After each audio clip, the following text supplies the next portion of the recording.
Ayan, magandang hapon mga kababayan. Muli nandito ako ngayon para balikan yung 14 anyos na bata, no? Siguro nakita nyo naman po sa mga ina-upload ko. Ngayong araw na to, babalikan natin sila para magpaabot tayo ng tulong na galing sa ating mga mabubuting kababayan. At maraming salamat talaga na maipaparanas natin ngayon kay Sara, sa pamilya ni Sara, yung ganyan kadami. Kasi kung nakikita nyo ha, simula doon sa dulong yon, tapos doon pa yung pupuntahan namin. Yan, para lang makarating tayo kila Sara. Kaya talagang nagpapasalamat kami sa mga taong tumulong sa amin, lalo na ngayon sa pamilya ko, sa mga kamag-anak ko, at syempre sa aking mga kaibigan na tumulong para lang makapagdala din kila Sara ng mga ganitong makakain nila. Kasi biruin nyo, ang hirap talaga ng buhay nila Sara. Para lang makabili sila, kailangan nilang maglakad pa ng sobrang layo para lang makabili ng pagkain nila. Kaya ngayon makakapagpahinga muna si Sara, no, na bumili ng mga kailangan nila dahil ipaaabot na natin ang mga tulong na binigay ng ating mga mabubuting kababayan.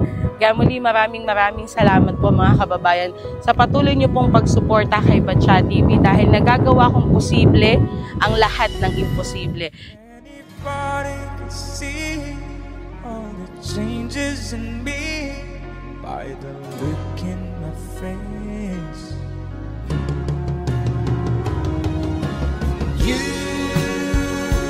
Ayan, magandang hapon mga kababayan na nandito na tayo sa bahay nila Sara at syempre kukumustahin natin siya at makikipagkwentuhan kahit papaano at para makita niya yung dala nating sorpresa sa kanya, no?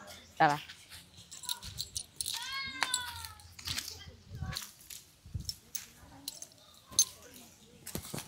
Oh! Hello! Kumusta na yung pakaramdam mo? Okay lang po.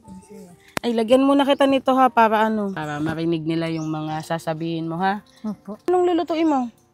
Ito po nakamunting kahoy. Ah, okay. Ang lalaki naman nito. Saan nyo to nakukuha? Doon po sa may garden. Ah, hinihingi nyo lang. Buti laging maraming bunga. Kasi matagal na yan nakatanim. Ah, matagal na nakatanim. Ikaw ba laging nagawa niyan? Yun po. Sara, tamang-tama. May dala ko sa yung sorpresa. Excited ka na ba makita, Sara? Opo. O bakit biglang nalungkot naman? Kasi natuwa ako. Na? Natuwa. Natuwa ka?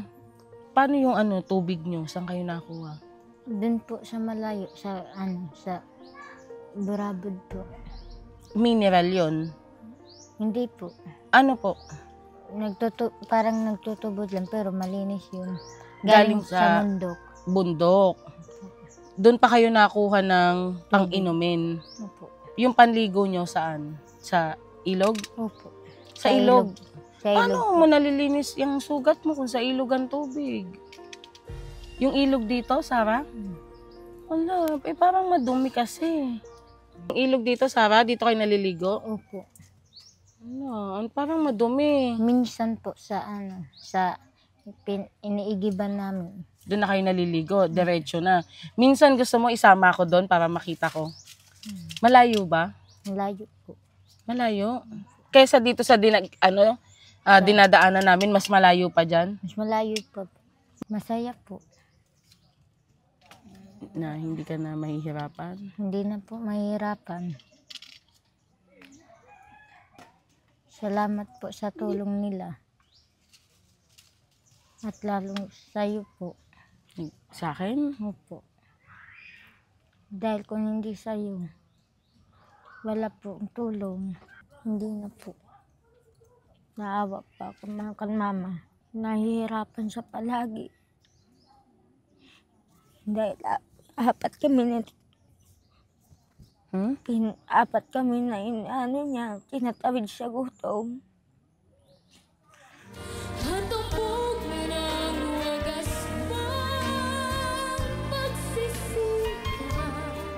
Papasalamat po ako sa nagtulong sa amin. Lalo na sa inyo po.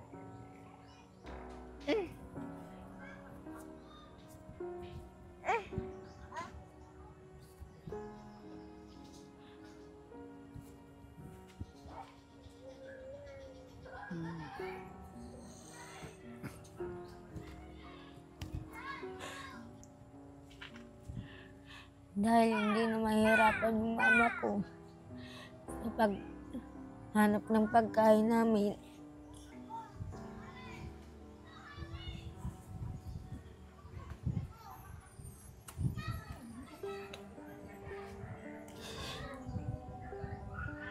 Bakit pag nakikita mo si mama mo?